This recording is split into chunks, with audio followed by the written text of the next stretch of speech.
John Noland was born as the middle son of an Episcopal minister. I had a loving father and mother, and the church was a mixture of our religion and his job.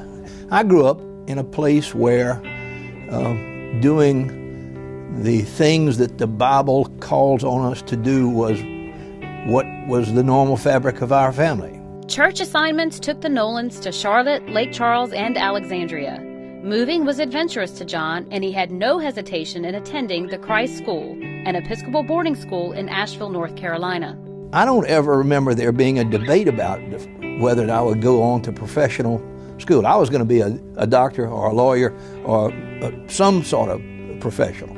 John received a scholarship to the University of North Carolina. During his second year, another Louisianian he knew arrived on campus. They had dated in high school, but now he was ready for a committed relationship. And he says his best decision ever was to marry Virginia Bailey. You won't get any disagreement that when I say that I'm married further above myself than anybody you know. He returned home, attended LSU Law School, went into practice, and began to raise a family.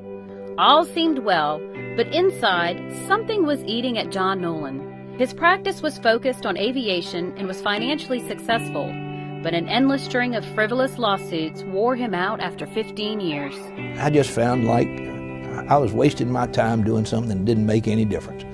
So I started looking for an alternative, and this is the one I chose. After consulting with family friend Foster Walker in Alexandria, John decided to go into the car business. He spent 2 years vetting his eventual partner, Matt McKay. They purchased Lusteau Ford in Ascension Parish. You have to have one guy making a decision, and the next guy backs him up. That was me. So our relationship basically was that I was going to enhance his finances so that he could secure some attractive bank financing, and then otherwise basically stay out the way. They changed the name to All-Star Automotive Group and began to grow. By the time John sold out to Matt, the group of 12 dealerships was billing over $500 million annually. He attributes his success to partnering with Matt. We had this wonderful ethical concurrence, if you will. In 25 years of business, we never had a cross word. I think this business partnership was as good as I have ever seen.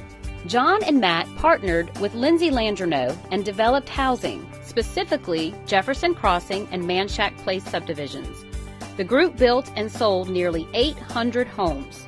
I don't think many people even were aware that this home building and development, real estate development business was going on. So we were able to run it pretty well under the radar screen, but it turned out to be also a very, very fruitful thing. Despite financial success, John Noland is defined by two things: his sense of community service and his relationship with his wife. He says that he is not known as John Noland. He says that they are known as John and Virginia Noland. We're a couple now for 50 years, and that's almost all of my life. And it's gotten better as the time has gone along. So I would say that Virginia is the most important thing in my life, to the point that when my mind is on her, I don't see anything else in life. John and Virginia Noland have served on countless community service boards. Perhaps the most impactful is their work with the Baton Rouge Area Foundation. Both have served as chairman, and 28 years ago, they recruited John Davies from Mr. Noland's alma mater, Christ School. From those to whom much is given, much is expected. It seems to me that it makes it not incumbent, but imperative on us to give back to the community in as generous a way as we can figure out how to support. John has strong convictions about eliminating our racial divides. I must tell you, it just frustrates me to no end that the answers to this don't come easy. We are two communities, an affluent white one and a poverty-stricken black one. We need to fix that. And if not me, if I can't lead that charge, who can? The Nolands have put their time and money into neighborhood revitalization and education. They have supported the Mid-City Redevelopment Alliance and helped create the EBR Redevelopment Authority. There are also big believers in junior achievement. The thing that's going to build opportunity in America is private enterprise. It's the whole private enterprise system. you look across America and ask, who's generating the jobs? Who's generating the wealth? Where is the economic future of America?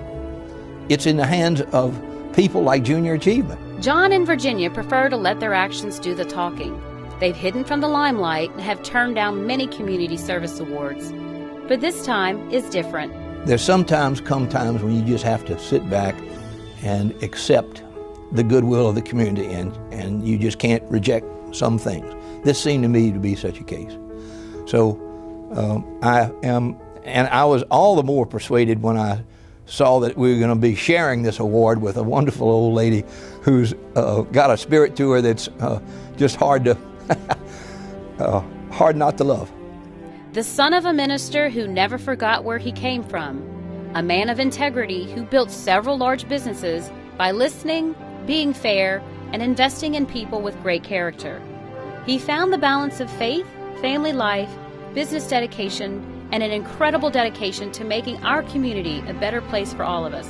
It is with great honor that John Noland is inducted into the Baton Rouge Business Hall of Fame.